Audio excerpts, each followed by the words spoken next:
is now my honor to introduce internationally acclaimed actor Lesley McCurdy, who was born in Windsor, Ontario. She has dual American and Canadian citizenship. She graduated from the University of Michigan with a Bachelor in Fine Arts and Dance. She's an accomplished playwright, actor, performance artist, dancer, choreographer, singer, and a teacher with a BFA in dance from the University of Michigan. Among her acting credits, she has performed as Nurse Ratched in One Flew Over the Cuckoo's Nest and has made guest appearances in ABC's Detroit 187. Miss McCurdy's career accolades include the Elizabeth Havelock Grant in 2014 from the Windsor Endowment of the Arts, awarded Artist of the Year in 2000 and 2017 from the Mayor's Award for the Arts, Outstanding Performing Artist in 2000 in Windsor, Ontario. Just last August, Miss McCurdy celebrated her 20th year performing in the internationally recognized and critically acclaimed one-person play, The Spirit of Harriet Tubman. Her second play, Things My Four Sisters Saw, was originally filmed for TV and premiered on Bravo Network in Canada in 2006. At this time, it's my honor to welcome Miss McCurdy to the show. Welcome. Thank you for having me. Thank you. Pleasure. So I'd like to start out with, you've had your sights on dancing, but there's a story about how you literally fell into acting, and I'd like you to share that with us if you could. Yes, my plan was to be a dancer. I have a degree in dance from the University of Michigan, and I was on my way to New York to apprentice with the Alvin Ailey American Dance Theater, and I was teaching aerobics classes at Highland Park Community College, and I had my class outside doing some running, and I tripped, and in trying not to fall, actually, I fractured my hip, which effectively ended my dance career. And while I was convalescing from that, a friend of mine literally called me up and said, "Leslie, since you're not dancing, you want to try acting?" He was directing a one-woman play about Harriet Tubman, knew she was my personal hero, so he kept trying to, encourage me to audition. Took a couple of calls before I finally said, okay, I'll give it a try. And then he cast me. I found out later because he had a crush on me, and it meant we'd be working closely together. But that's how I initially started doing Harriet Tubman. So your career has taken many twists and turns. And so tell us a little bit about the journey so far. Well, I don't know. It's been kind of incredible. I mean, I didn't know I was a playwright. I wrote a play under pressure because I had to. Then when I wrote the play, I didn't know what I had written and the impact it would have on people. I really didn't discover that till about 3 years out. But since then, I've toured across much of Canada, much of the United States, and I've even been to London, England with the show. So it is well traveled at this point. Definitely. And as of last summer, this was what, 20 years now? 20 years that I've been doing the show. Yeah, I celebrated at the Emancipation Celebration in Windsor over the summer because I premiered it originally at the Emancipation Celebration, as you said, 20 years ago. So that was really exciting. I never thought that I would be doing this 20 years. I mean, not too many shows actually run that long. Absolutely not. Yeah, that's great. So what about Harriet Tubman compels you? Well, she's my personal hero, like I said, since I first read about her. And I open up for questions after performance, and that's one of the questions I most often get from the students. So I've sort of narrowed it down to three things. I call her faith, her courage, and her selflessness. What she believed God to be, and I won't presume what that should be for anyone. I really think that's a personal relationship. She had complete faith in, not a doubt that she was going to be protected and guided by what she believed God to be. That gave her the courage to go back and forth at the risk of her own life 19 times to help other people escape from enslavement.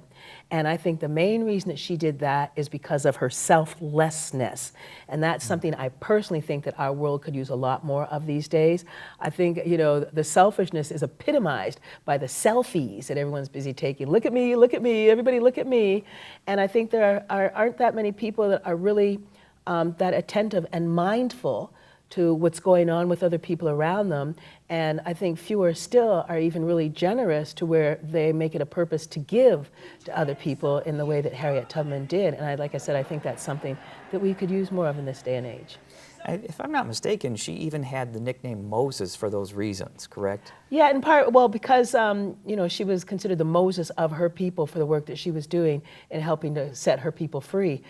Plus, Go Down Moses was one of the theme songs that she would sing. She had a series of songs that she would sing that she used as codes during her work as an Underground Railroad conductor, and that was one of those songs. Now, as you're out touring, I know just recently here in the city of Oak Park, you've met with high school students. and performed in front of high school students and other members of the community. How are these high school students reacting to the show? Actually, it was grade 4 and 5s, I think, that I had that I performed for.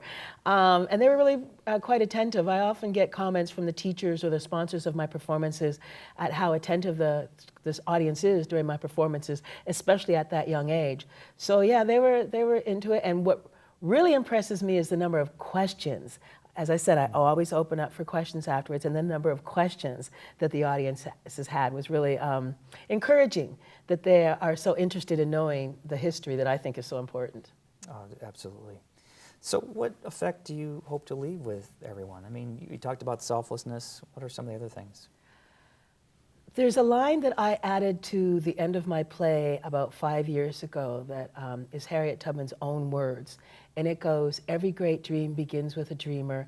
Always remember you have within you the strength, the patience, and the passion to reach for the stars to change the world."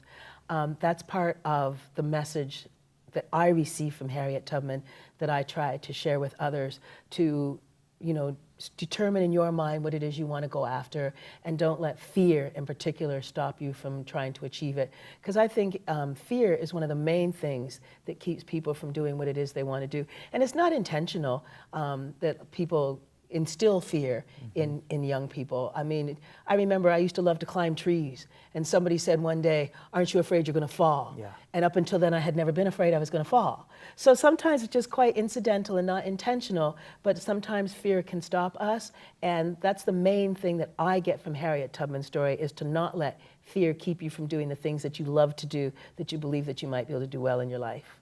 Well, especially because as a child, if I'm not mistaken, she was hit over the head and believed that she had a broken skull, Yeah. and persevered from that moment forward as a child. And it's just to your point, Yeah.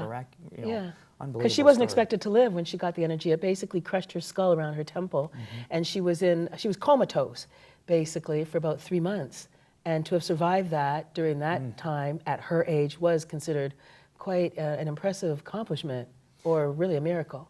Well, and the legacy lives on to this day. I know that prior to the Obama administration leaving office, the Treasury Secretary announced that the $20 bill, we're going to be replacing the $20 bill. And so I was hoping you could talk about that. Yeah, well, I think it would be nice, number one, to have a woman on a $20 bill, or any bill for a change, because, it's always been the men in history that have been recognized. But then I note that it is called history. So it's nice to have a woman. And Harriet Tubman is one of the most phenomenal women that North America has produced. So to honor her in such a way, I think, is wonderful. However, I know that there have been some discussions lately of rescinding that choice, which I hope doesn't occur. I really hope that we will continue to move forward in honoring women and honoring Black men and women and other people from other cultures and backgrounds who have contributed to the North American fabric in both the United States and Canada. Sure. So, I hope that really does occur. I'm looking forward to seeing that first $20 bill with Harriet's image on it. And I would agree 100%. I sure hope that's kept as it is intended and planned to be. Yeah. So I have to know, with all of these things going on, you've really followed your dreams. And what's next on the horizon for you? Well, I'm finishing this year's tour. I'm booked into April, so I'll be traveling back and forth across the border between Canada and the United States for performances in schools and theaters. And then I have an adult play about Billie Holiday that I wrote a couple of years ago, and I'm trying to get that on its feet, so I'm hoping that I'll be able to do that sometime soon in Detroit. But my ultimate goal, that thing that I see in my mind now, is I would like to get a TV show. That's where I would like to, segue as I become too old to do the Harriet Tubman show, because it is a very physical show, and I'm not sure how much longer I'll be able to do it. And TV seems like it would be like a nice place to land to do some good work. I mean, I'd like to challenge myself more and more as an actor and just see, where I can go in that career. And I think that's one of the other things is to look at acting, and of course you do more than just acting, but really into the arts. What can the arts do for our society, and especially now with all of the craziness going on? Wow, that's a big question. Well, most of what we know of ancient civilization, we know through the various arts. the paintings that have been handed down, the sculptures that have been handed down, the theater, the literature that's been handed down. So I'm hopeful that the arts from today will be passed on into the future so that people will know about our society. And I hope that at the same time they will be a conduit towards healing our society and bringing people closer together.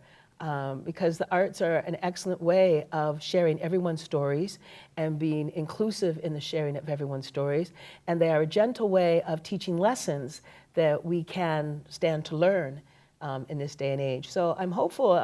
I know for a while the arts were taken out of schools, which I really find hurtful, personally, in a way, because to say that the arts are not important to education is to say that somebody who naturally feels like they're an artist inside is somehow not important to our society. So I'm glad that that focus is changing, because the arts and artists are very important in helping us to remember our humanity, if nothing else.